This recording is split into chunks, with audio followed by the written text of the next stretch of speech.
Charging 16%కి వచ్చింది. 25 kilometres జరిగింది. Amount ఎంత అయిందంటే ట్రిప్ మీటర్ అయితే జీరో చేద్దాం.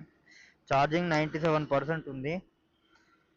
ట్రిప్ మీటర్ కనబడుతుందని అనుకుంటున్నాను. ట్రిప్ మీటర్ 73 కనబడుతుందా?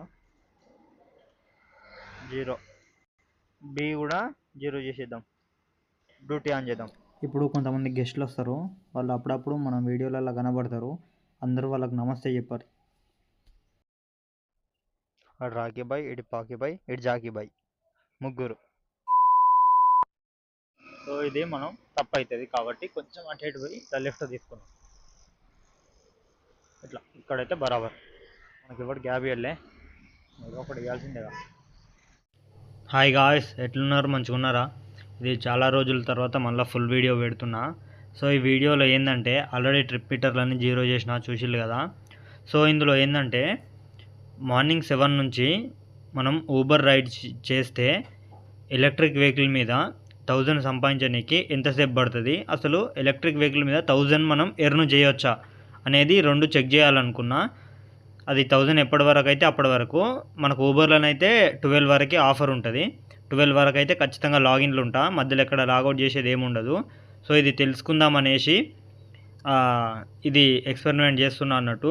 అసలు ఎలక్ట్రిక్ వెహికల్ మీద 1000 ఎర్న్ చేస్తే ఇంకేం కావాలి, పెట్రోల్ ఖర్చులు కూడా మిగులుతాయి కదా అని. ఇప్పుడు నేను ఒక రోజు పనిచేసి 1300 1400 సంపాదించిన ఎక్స్పీరియన్స్ చెప్తున్నాను.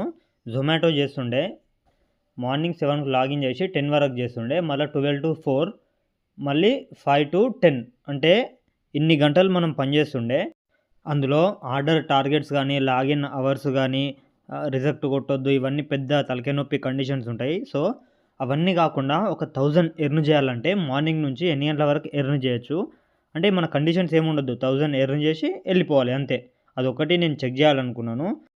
ఇంకోటి, మనం మామూలుగా ఒక 1000 ఎర్న్ చేస్తే ఎన్ని కిలోమీటర్లు తిరుగుతాం అంటే ఒక 100 కిలోమీటర్లు తిరిగినాం అనుకో పెట్రోల్ వెహికల్ మీద, మనకు ఒక 200-250 రూపీస్ పెట్రోల్ ఖర్చు అవుతుంది. అట్లా కాకుండా ఒక ఎలక్ట్రిక్ వెహికల్ మీద ఒక 1001 ఛార్జ్లో ఎర్న్ చేయగలిగితే మనకు ఆ 200-250 కూడా మిగులుతాయి కదా. సో దాన్ని బట్టి నా దగ్గర iQube ST మోడల్ ఉంది. సో ఇది మనకు వాళ్ళు చెప్పేది 175 చెప్తారు, కానీ సింగిల్ పర్సన్ రైడ్ చేస్తే ఇది మనకు దగ్గర 140 నుంచి 150 వరకు వస్తుంది. అదే ఇద్దరు ఎక్కితే అంటే వెనక పిలియన్ రైడర్ కూడా ఎక్కితే ఎన్ని కిలోమీటర్లు వస్తుందని ఎప్పుడూ అంతగానం తిరగలేదు. అంటే మరీ 100 కిలోమీటర్లు ఎవరిని ఎక్కించుకొని తిరగం కదా. సో ఇందులో ఊబర్లో చేస్తే ఎక్కుతారు దిగుతారు, 4 కిలోమీటర్లు 5 కిలోమీటర్లకు చేంజ్ అవుతూ ఉంటారు. వెయిట్ కూడా చేంజ్ అవుతుంది వాళ్ళది, మన స్పీడ్ లిమిట్స్ ఉంటాయి, ఇవన్నీ ఉంటాయి కదా. సో ఏంది అసలు ఎవరైనా కానీ పెట్రోల్ వెహికల్ తీసేసి ఎలక్ట్రిక్ వెహికల్ మీద ఒక 1000 మార్నింగ్ ఎర్న్ చేయగలుగుతారా అనేది చూద్దాం. సో దానికోసమే ఈ వీడియో అన్నట్టు. మీరు ఖచ్చితంగా దీని గురించి ఈ వీడియోలో ఫుల్ డీటెయిల్స్ ఖచ్చితంగా తెలుసుకుంటారు. పెట్రోల్ వెహికల్ మీద, ఎలక్ట్రిక్ వెహికల్ మీద మనం ఊబర్, ఓలా, ర్యాపిడో ఇవి చేస్తే ప్లస్ ఏంది మైనస్ ఏంది మనం మాట్లాడుకుందాం. మెయిన్ ప్లస్ ఏంటంటే ఎలక్ట్రిక్ వెహికల్ మీద పెట్రోల్ ఛార్జ్ ఉండదు అంతే. మనం మామూలుగా పెట్రోల్ వెహికల్దా పెట్రోల్ పోసాం, దీంట్లో పెట్రోల్ అనేది ఉండదు, జస్ట్ ఛార్జింగే. 100 కిలోమీటర్లు పోవాలంటే మనకు 15 నుంచి 20 రూపీస్ మాత్రమే అవుతాయి. మెయిన్గా అదొకటే ఉంటుంది నాకు తెలిసి, ఇంకా మిగతాది ఏముండదు. ఇంకోటి కస్టమర్లు కూడా అంత ఇబ్బంది ఏం పడరు, అంటే వైబ్రేట్ కానీ అది కానీ ఇది కానీ ఇంజన్ సౌండ్ లాంటివి ఏముండవు కాబట్టి వాళ్ళు కూడా హ్యాపీగా కూర్చొని రైడ్ ఎంజాయ్ చేస్తారు. వైబ్రేట్ అని ఎందుకన్నా అంటే ఒకవేళ నువ్వు ఎలక్ట్రిక్ వెహికల్ తోలి ఉండి పెట్రోల్ వెహికల్ తోలినావు అనుకో, నీకు ఆ వైబ్రేషన్ అనేది తెలుస్తుంది. సో ఎప్పటికీ పెట్రోల్ వెహికల్ మీద కూర్చునేటోళ్ళు ఎలక్ట్రిక్ వెహికల్ మీద వెనక కూర్చున్నా కానీ లేకపోతే డ్రైవింగ్ చేసినా కానీ చాలా స్మూత్గా ఫీల్ అవుతారు. అంటే వైబ్రేట్ ఏముండదు, చాలా సైలెంట్గా వెళ్ళిపోతుంది కదా. సో అది దృష్టిలో పెట్టుకొని నేను చెప్పిన అన్నట్టు. ఇప్పుడు ప్రతిరోజు 1000 సంపాదించడానికి పెట్రోల్ వెహికల్, ఎలక్ట్రిక్ వెహికల్ రెండింటి మధ్యలో తేడా చూద్దాం.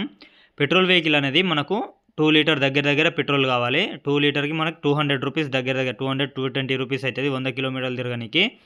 ఎలక్ట్రిక్ వెహికల్ అయితే మనకు వన్స్ ఫుల్ ఛార్జ్ నా దగ్గర ఉంది iQube ST మోడల్ 5.3 కిలోవాట్. ఒకసారి ఫుల్ ఛార్జ్ చేస్తే 100 కిలోమీటర్లు వెళ్తుందా లేదా చూద్దాం. ఒకసారి ఫుల్ ఛార్జ్ కానీ ఎంత ఛార్జ్ అవుతుంది అనేది చూద్దాం. 1 కిలోవాట్ బ్యాటరీకి 5 రూపీస్ ఖర్చు అవుతుంది. 5 రూపీస్ అంటే ఒక యూనిట్ 5 రూపీస్ ఉంది మన దగ్గర. సో నాది 5.3 కిలోవాట్ కాబట్టి 25 రూపీస్ అవుతుంది. 0 to 100 ఫుల్ ఛార్జ్ కానీ 25 రూపీస్ అన్నట్టు. సో ఇందులో ఒక డిస్అడ్వాంటేజ్ కూడా ఉంది. ఏంటంటే మనం లాంగ్ రైడ్ అనేది ఎక్కువ యాక్సెప్ట్ చేయలేం. ఎందుకంటే ఇప్పుడు 20 కిలోమీటర్లు పోయినాక మళ్ళీ 20 కిలోమీటర్ నీ ఏరియాకు రిటర్న్ పడదు, మళ్ళీ అక్కడ నుంచి ఇంకెటో దూరం పడుతుంది. సో ఇట్లా నువ్వు ఒక 4-5 తీసుకున్నావు అనుకో, 20 అక్కడికి 100 కిలోమీటర్స్ దాటి పోతుంది. కాబట్టి ఇంటికి రానికి మళ్ళీ మనకు ఛార్జింగ్ ఉండదు. అందుకే లాంగ్ డిస్టెన్స్ అనేది మనం యాక్సెప్ట్ చేయలేం.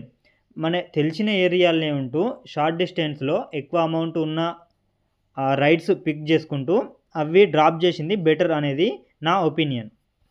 నువ్వేమంటావు జర కామెంట్ చేయి, నీకు ఏదైతే నచ్చుతుంది. లాంగ్ డిస్టెన్స్ రైడ్స్ నీకు నచ్చుతాయా, లేకపోతే షార్ట్ డిస్టెన్స్ రైడ్స్ నీకు నచ్చుతాయా? నేనైతే ఖచ్చితంగా షార్ట్ డిస్టెన్స్ మాత్రమే ప్రిఫర్ చేస్తా. సో ఇంకో వీడియో చేద్దామని ప్లానింగ్ ఉంది. ఏంటంటే electric vehicle was petrol vehicle అని ఒక వీడియో. అందులోనే ఏ ఎలక్ట్రిక్ వెహికల్ అయితే బెటర్, ఓలా కానీ, టీవీఎస్ కానీ, ఏథర్ కానీ, ఐక్యూబ్ కానీ, అంటే టీవీఎస్ అంటే ఐక్యూబే అనుకో, వీదా V1 కానీ, లేకపోతే సింపుల్ 1 కానీ, లేకపోతే పెట్రోల్ వెహికల్ ఏదన్నా కొద్దిగా మంచిగా మైలేజ్ ఇచ్చేది SP షైన్ కానీ, లేకపోతే అట్లాంటి మోడల్ గ్లామర్ కానీ, ఇట్లా పెట్రోల్ వాజ్ ఎలక్ట్రిక్ వెహికల్ అనేది ఒక వీడియో చేయాలనేది నా ఉద్దేశం. అంటే ఒక వీడియో చేద్దామనేది ఉన్నది. సో నువ్వేమంటావు? ఒకవేళ నీకు ఈ వీడియో ఇన్ఫర్మేషన్ కావాలంటే, అంటే తెలుసుకుందాం అనిపిస్తే, సో ఎలక్ట్రిక్ వాజ్ పెట్రోల్ అని కామెంట్ చేయి చూద్దాం. నాకు electric vehicle and petrol vehicle మీద నాలెడ్జ్ ఎట్లుందంటే, అంటే నాకు ఎందుకు అంత ఎక్స్పీరియన్స్ ఉందంటే, నేను పెట్రోల్ వెహికల్ ఒక 5-6 సంవత్సరాలు తోలిన, ఎలక్ట్రిక్ వెహికల్ ఒక 3-4 ఇయర్స్ నుంచి యూజ్ చేస్తున్నా. 2 రకాల పెట్రోల్ వెహికల్స్ తోలిన, అంటే కొన్నా. ఇంకా ఇప్పుడు ఎలక్ట్రిక్ వెహికల్స్ వచ్చి 3 కంపెనీల ఎలక్ట్రిక్ వెహికల్ వాడుతున్నా. సో అందుకే నాకు అంత ఎక్స్పీరియన్స్ కానీ దాని గురించి ఏం చెప్పమన్నా కానీ జర మంచిగా చెప్పగలుగుతా. ఇంకోటి నా చిన్న రిక్వెస్ట్ ఏంటంటే, చాలామంది చూస్తున్నారు కానీ ఎవరు సబ్స్క్రైబ్ చేస్తలేరు. జర చేసేయండి, అట్నే లైక్ కూడా చేయండి. గంట ఉంటుందంట, గంటను కొడితే ఏదో బాల్ వస్తుందంట. ఒకసారి ట్రై చేయండి, బాల్ వస్తుందా లేదా చూసి కామెంట్ చేయండి. ఏంది ముచ్చట, ఎట్లుంది వీడియో, ఓకేనా అని. ఓన్లీ ఊబర్లోనే లాగిన్ చేసిన, ఎందుకంటే అందులోనే అమౌంట్ ఎక్కువ వస్తుంది. అన్నీ లాగిన్ చేస్తే వేస్ట్ అవుతుంది. రైడ్ అయిపోగానే ఆల్రెడీ ఇంకో రైడు ఆల్రెడీ రన్నింగ్లోనే పడ్డది. ఎక్కడి నుంచి వచ్చినామో అక్కడికి. ఇది 5 కిలోమీటర్స్కే 70 రూపీస్. ఏమైంది? ఓ షర్ట్, అటు పోవాల్సిందా? తప్పు వచ్చిందా? షర్ట్ ఓకే, వెళ్ళిపోదంతే. ఈ లెఫ్టే కదా. ట్రిప్ డీటెయిల్స్ అయితే ఏం మాట్లాడతలేను, ఎందుకంటే ట్రిప్ డీటెయిల్స్ ఏం అవసరం లేదనేది నా ఉద్దేశం. ఎందుకంటే మనం 100 కిలోమీటర్లు తిరిగేసరికి 1000 అవుతాయా లేదా అనేది మొత్తం ఫుల్ ఫ్రేమ్ ఉంది కాబట్టి ఇది అవసరం లేదని. 97% ఉన్నప్పుడు స్టార్ట్ చేసినాం. సో ఇప్పుడు ఎంత పర్సెంట్ ఉన్నది ఛార్జింగ్ అనేది చెక్ చేద్దాం, ఓకేనా? ఇది ఒకసారి తీసేద్దాం. ఛార్జింగ్ 16%కి వచ్చింది, కనబడుతుందా ఇలా? 16%. ఎన్ని కిలోమీటర్లు తిరిగిందనేది చూద్దాం. సో 75 కనబడ్డదా? 75 కిలోమీటర్స్ జరిగింది. అమౌంట్ ఎంత అయిందంటే 884 అయింది. ఇంకా మనకు 16% ఉంది కాబట్టి ఇంకొక 10 కిలోమీటర్స్ తిరుగుతుంది. అప్పుడు స్టార్ట్ చేసినట్టే 97% ఛార్జింగ్ ఉన్నప్పుడు స్టార్ట్ చేసినాం. మార్నింగ్ 97% ఛార్జింగ్ ఉన్నప్పుడు స్టార్ట్ చేసినాం. సో 100% ఛార్జింగ్కి 97% ఛార్జింగ్కి ఏంది తేడా అంటే, 100% ఉంటే మనకు ఒక 5 కిలోమీటర్లు ఎక్కువ పోతుంది. అంటే 97 to 100 ఈ 3 పాయింట్స్లలో 5 కిలోమీటర్లు తిరగచ్చు. సో ఇంకోటి ఏంటంటే మనకు 16% ఉన్నది కాబట్టి ఇది ఒక 10, అవొక 5, ఇది ఒక 10, 15 కిలోమీటర్లు. ఇంకా నేను 15 కిలోమీటర్లు ఎక్స్ట్రా తిరిగిన, దేనికి? ఆర్డర్ పడని ప్లేస్ నుంచి పడే ప్లేస్కు వచ్చిన కాబట్టి. సో మొత్తం మనం 30 కిలోమీటర్ల వరకు కరెక్ట్ మనం యూటిలైజ్ చేసుకుంటే ఇంకా 30 కాకుండా ఒక 25 కిలోమీటర్ వరకు యూటిలైజ్ చేయొచ్చు. సో ఆల్రెడీ 900 దగ్గర అయినాయి కాబట్టి ఇంకో 100 and 150 వరకు మనం ఎలక్ట్రిక్ బండి మీద ఎర్న్ చేయొచ్చు. నేను మార్నింగ్ 7కి ఆన్ చేసిన, ఇప్పుడు 12:02 అయింది. ఇది స్టాప్ చేసే టైంకి 12:02. 5 అవర్స్లో దగ్గర 900 ఎర్న్ చేసిన. సో ఇంకో 100-150 సంపాదించవచ్చు. అంటే ఎలక్ట్రిక్ బండి మీద 1000 అయితే ఖచ్చితంగా సంపాదించవచ్చు. మనకు టైం ఉండాలి, అది అయ్యేదాకా వెయిటింగ్ చేయాలి, అంతే, వేరే ఏం లేదు. సరే మరి ఈ వీడియో, ఈ ఇన్ఫర్మేషన్ మీకు నచ్చినట్టయితే ఒక లైక్ చేయండి, మళ్ళీ అడుగుతున్నా సబ్స్క్రైబ్ చేయండి. అండ్ మీ ఫ్రెండ్స్కి ఎవరైతే ఈ వర్క్ చేస్తారో వాళ్ళకు ఈ డీటెయిల్స్ తెలియాలనుకుంటే షేర్ చేయండి. Thank you. మళ్ళీ కలుద్దాం నెక్స్ట్ వీడియోలో. ఇంకో ముచ్చట, ఏమన్నా డీటెయిల్స్ నేను మిస్ చేసినా అని మీకు అనిపిస్తే మీరు కామెంట్ చేయండి, నేను దానికి రిప్లై ఇస్తా. ఆ డీటెయిల్స్ కూడా పోస్ట్ చేయడానికి ట్రై చేస్తా మీకు చెప్పనీకి.